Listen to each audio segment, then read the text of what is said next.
Hey guys, तो आज का जो रिपोर्ट है वो ये है कि जॉर्ज सोरोस के बारे में है, जो एक हंगेरियन अमेरिकन इंडस्ट्रियलिस्ट है और एक फिलंथ्रोपिस्ट भी कहे जाते हैं। और वो ओपन एआई का फाउंडर है और जिसके थ्रू वो अपने पैसा खर्चते हैं पूरी दुनिया भर में डेमोक्रेसी लाने के लिए, ये उनका मानना है। तो ऐसा कहा जाता है कि ये ओपन सोसाइटी का थ्रू बहुत देशों में अपना मनी के इन्फ्लुएंस से सरकार के तख्ता पलट करते हैं। वो पहले कर भी चुके हैं और उन्होंने इंडियन गवर्नमेंट के अगेंस्ट जो बातें की है आज, सबका मानना यही है कि वो इंडिया की साथ पे यही करना चाहते हैं। तो अब देख लेते हैं कि उन्होंने क्या कहा है। उन्होंने ये कहा है कि पीएम मोदी, जो आज का इंडिया की प्राइम मिनिस्टर है, उनका जो राइज हुआ है वो एक्चुअली गुजरात के जो दंगे हुए थे और मुस्लिम्स के ऊपर जो अत्याचार हुए थे, तो उसके बाद ही पीएम मोदी का राइज एक्चुअल में हुआ है।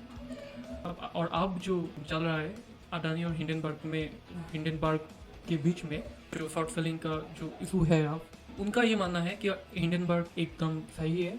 अडानी एक्चुअल में इंडियन बिजनेस में कौन को कंटिन्यू कर रहा है और मोदी भी अडानी से जुड़े हुए हैं और इसीलिए मोदी को पूरे इंडियंस को जवाबदेही करना चाहिए, ये उनका मानना है।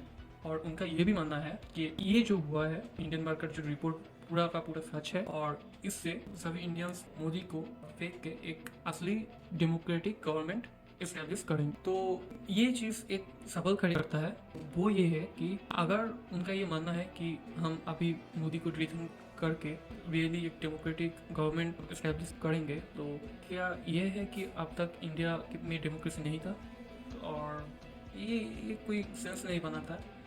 और उनका ये भी तर्क ये है कि इंडिया जो क्वाड में एंगेज करता है डेमोक्रेसी के साथ, और फिर भी यूक्रेन रशिया की जो युद्ध चल रहा है उसके बीच में रशिया से तेल खरीद रहा है बहुत भारी मात्रा में और वहाँ से यूरोप और अमेरिका को भी कुछ फील कर रहा है। तो उनका ये मानना है कि ये होना नहीं चाहिए। ऑल्दो अमेरिका ये कह चुका है ऑलरेडी कि भारत जो रशिया से तेल खरीदता है, अमेरिका उस पर पूरा कंफर्टेबल है ऑलरेडी, फिर भी ये बयान क्यों आ रहा है मुझे पता नहीं।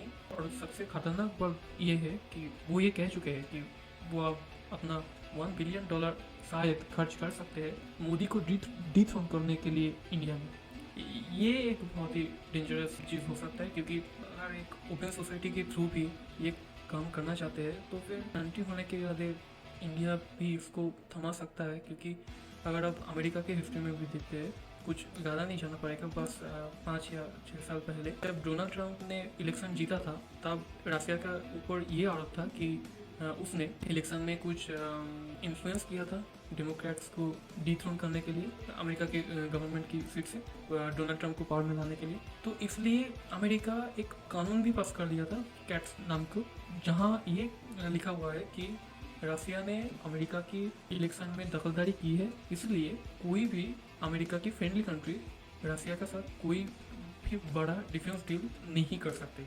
और किस लिए? क्योंकि अमेरिका ऐसा सोचता है कि रशिया ने इंटरफेयर किया था अमेरिका की इलेक्शन प्रोसेस में। तो अगर ये इतना बड़ा इशू है अमेरिका के लिए, तो फिर ये भारत के लिए भी जायज़ है और आई थिंक इंडिया को ये करना चाहिए। जॉर्ज सोरोस जो अटेम्प्ट कर रहा है, इंडिया का पूरा हक है इसको रोकने का। धन्यवाद।